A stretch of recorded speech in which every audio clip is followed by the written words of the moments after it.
شام کا اندھیرا جیسے ہی چاروں طرف پھیلا، سیمی آنٹی کو ہول اٹھنے لگے۔ ارے میں کہتی ہوں، تم نے لڑکی ذات کو اتنی چھوٹ کیوں دے رکھی ہے؟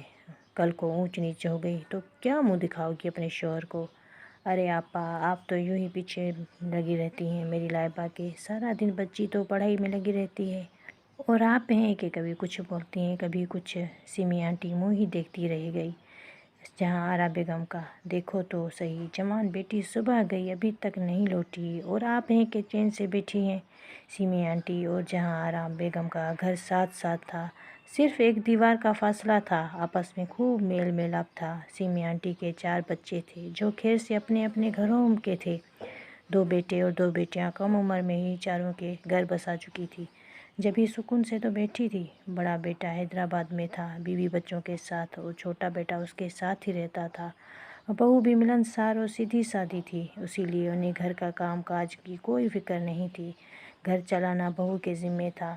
شوہر کو دنیا سے گئے 3 سال ہو گئے تھے۔ یوں تو جہاں آرا بیگم کو خوب آنا جانا رہتا تھا ان کا، اور انہیں پیار بھی بہت تھا جہاں آرا بیگم اور ان کے بچوں سے۔ وہی جہاں آرا بیگم کی تسلی بخش طبیعت سے بہت عاجز رہتی تھی، انہیں زمانے کی اونچ نیچ کا بتاتی رہتی تھی۔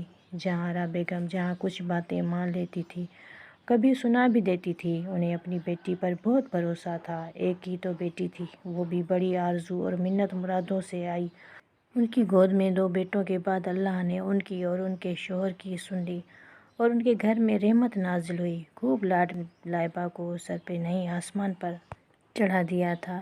گندمی رنگ کی لائبہ لگتی تو سب کو پیاری تھی، عادت اور اخلاق کی بھی کمی نہ تھی، بس لاڈ پیار اور اکلوتے پن سے تھوڑی نہیں بلکہ بہت بگڑ گئی تھی۔ صبح کالج جاتی تو شام گئے لوٹتی، کوئی کچھ نہ کہتا، ماں ہمیشہ طرفداری کرتی۔ جہاں آرا بیگم جب پوچھتی تو فوراً جواب دیتی، امی آج فلاں دوست کے گھر تھی تو آج فلاں دوست کے۔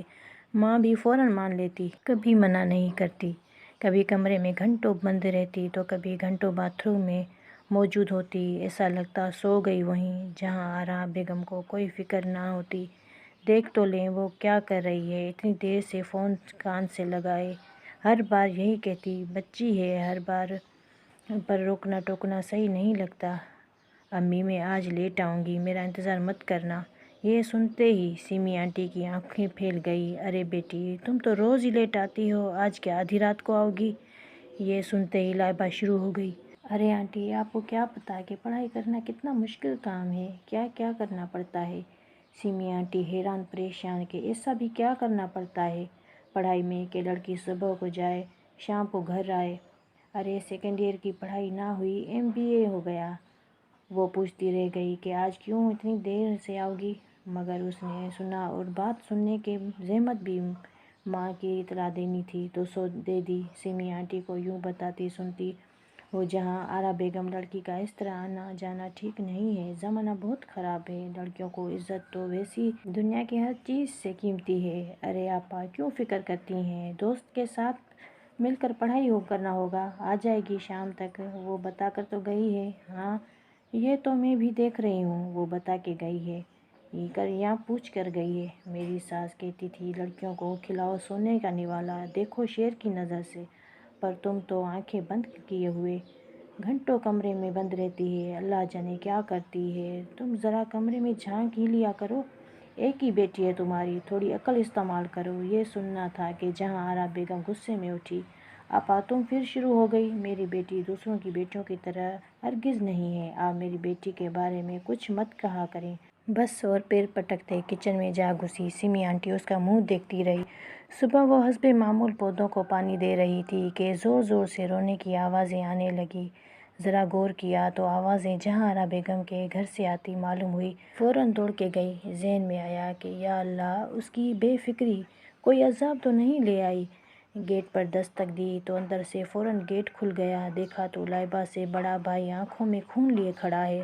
دانش بیٹا کیا ہوا، سب ٹھیک تو ہے؟ صبح صبح رونا دھونا مچایا ہوا ہے۔ غصے سے بے قابو ہوتا دانش بولا، آپ جا کر امی سے پوچھیں، میں کام سے جا رہا ہوں۔ وہ کچھ نہ سمجھے والے انداز میں اندر داخل ہوتے ہی کہ جہاں آرا بیگم لٹی پٹی لاؤنج میں ہی مل جاتی ہیں سمی آنٹی دھک سے رہ جاتی ہے کہ رات تک تو سب ٹھیک تھا، اچانک کیا ہو گیا؟ جہاں آرا بیگم کی جو ہی نظر ان پر پڑتی ہے تو فوراً لپک کر ان کی طرف آتی ہیں اور گلے سے لگ کر پھوٹ پھوٹ کر رونے لگتی ہیں۔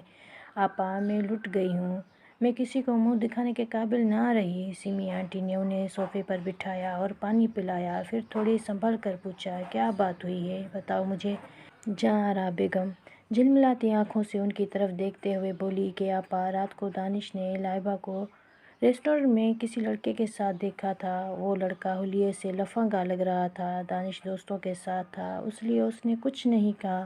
اس کے تھوڑی دیر بعد لائبہ بھی گھر آ گئی۔ جب دانش نے پوچھا کہ کون ہے وہ لڑکا تو بنا ڈرے بتانے لگی کہ اس کا چکر پچھلے 1 سال سے چل رہا تھا اس لڑکے کے ساتھ، اور 2 مہینے پہلے دونوں نے شادی کر لی ہے۔ سمی آنٹی تو حیرت سے دیکھتے ہوئے بولی، میرا تجربہ غلط نہیں تھا، چاہے کتنی بھی محبت ہو ماں باپ کو اولاد سے، پر ان پر آنکھیں بند کر کے بھروسہ نہیں کرنا چاہیے۔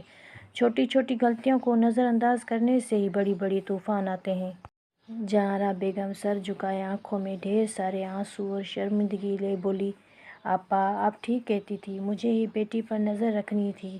ہم مائیں بیٹیوں کو کالج اور یونیورسٹیوں میں بھیجتے ہوئے خوب فخر کرتی ہیں کہ ہماری بیٹیاں اتنے بڑے اداروں میں تعلیم حاصل کر رہی ہیں، مگر ہم ان کو دنیا کی اونچ نیچ نہیں سمجھاتی۔ جب بیٹیاں بے پردہ باہر نکلتی ہیں تو ہم مائیں غرور میں مبتلا ہو جاتی ہیں کہ ہماری بیٹیاں کتنی خوبصورت ہیں، لیکن ہم ان کی خوبصورتی کی حفاظت کرنا نہیں سمجھاتی۔